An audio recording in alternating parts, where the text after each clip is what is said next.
नमस्कार विद्यार्थियों। इससे पहली कक्षा में हमने पढ़ा था पुनर्जागरण और आज उसी को हम कंटिन्यू करेंगे।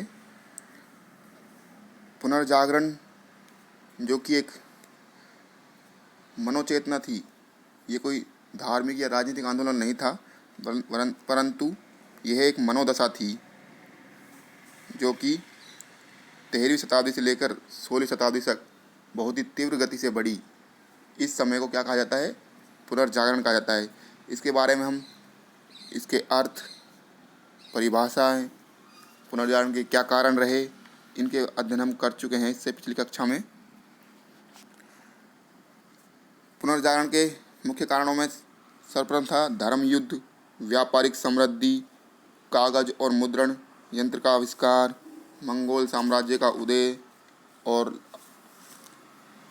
एक सबसे प्रमुख कारण था कुस्तुनतुनिया पर तुर्कों का अधिकार। आज हम पुनर्जागरण का जन्म स्थल यूरोप में इटली ही क्यों था, इसके बारे में पढ़ेंगे। सर्वप्रथम यह इटली में प्रारंभ हुआ, उसके पश्चात इंग्लैंड, जर्मनी, फ्रांस आदि अन्य यूरोपीय देशों में यह फैला।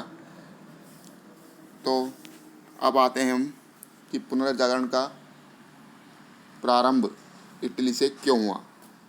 तो इसका पहला कारण है पुनर्जागरण की सर्वप्रथम अभिव्यक्ति इटली में होने का प्रमुख कारण है वहाँ का समाज। वहाँ सामाजिक वर्गों का विकास यूरोप के अन्य देशों की तुलना में अलग रूप से हुआ। इटली अमीर वर्ग के महत्वपूर्ण वर्गों, पुराने पतनशील परिवारों तथा नवोदित व्यापारी वर्ग के नगरों में सम्मिलित रूप से एकत्र हो जाने के कारण यूरोप के किसी अन्य देश से पहले एक समन्वित नागरिक समाज की स्थापना इटली में हुई। अतः वहाँ पर उदारवादी एवं स्वतंत्र विचारों की पृष्ठभूमि में पुनर्जागरण का बीजारोपण हुआ। दूसरा कारण है इटली यूरोप के अन्य देशों की तुलना में एक समृद्ध देश था। इसकी समृद्धि का कारण उसका विदेशी व्यापार, व्यापारिक गतिविधियों के कारण मिलान, फ्लोरेंस, नेपल्स, वेनिस जैसे नगर की स्थापना हुई।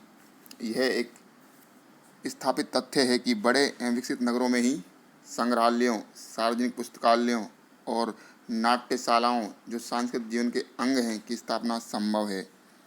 ग्रामीण क्षेत्रों में इस प्रकार की संस्थाओं का रखने की क्षमता नहीं होती है। नंबर 3, इटली में पुनर्जागरण का महत्वपूर्ण कारण वहाँ की प्राचीन रोमन सभ्यता का जन्म स्थल भी वह रही है। ये एक महत्वपूर्ण कारण रहा है। रोम संस्कृति पुनर्जागरण के लिए एक प्रेरणा का केंद्र बनकर उभरी। सर्वप्रथम दांते की रचनाओं में इस प्रेरणा के चिन्ह हमें दिखाई देते हैं।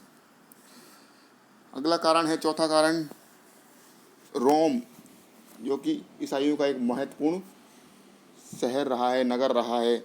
वहाँ पर पोप निवास करता था और उसका पूरे ईसाई जगत पर कब्जा था, तो उनकी बात को टालना बहुत मुश्किल था। इसलिए भी इटली में पुनर्जागरण की शुरुआत मानी जाती है। अगला कारण, पांचवा कारण जो है वो है मध्ययुगीन यूरोप में शिक्षा धर्म से विशेष प्रभावित और केंद्रित थी, किंतु इटली में व्यापार के विकास के साथ एक नए प्रकार की शिक्षा की आवश्यकता हुई, जिसमें व्यावसायिक ज्ञान, भौगोलिक ज्ञान आदि को समुचित स्थान मिला। परिणाम स्वरूप शिक्षा में धर्म की विशिष्ट स्थिति गौण हुई और शिक्षा में ऐसी विचारधारा के प्रवेश की पृष्ठभूमि बनी जो कि अधिक स्वच्छंद थी और विज्ञान और तर्क के पर आधारित थी। तो ये भी एक महत्वपूर्ण कारण बना। और छठा कारण है 1453 ईस्वी में जब कुस्तुनतुनिया पर तुर्कों ने अधिकार कर लिया, तो अधिकांश यूनानी विद्वानों, कलाकारों, व्यापारियों ने वहाँ से भागकर इटली के ही नगरों में आश्रय लिया और वहीं पर बस गए, जिससे ये विद्वान प्राचीन यूनानी साहित्य की अनेक अनमोल पांडुलिपियाँ अपने साथ लेकर आए थे, जिनमें निहित ज्ञान का उस समय यूरोप को कोई परिचय नहीं था। और यही वर्ग चेतना का अग्रगामी बना। तो ये सब कारण थे। इटली की परिस्थितियाँ इस तरह के अनुकूल थी कि इटली में ही सर्वप्रथम पुनर्जागरण का प्रारंभ हुआ। अब पुनर्जागरण के प्रभाव क्या पड़े, इन सब के बारे में हम अगली कक्षा में पढ़ेंगे। धन्यवाद।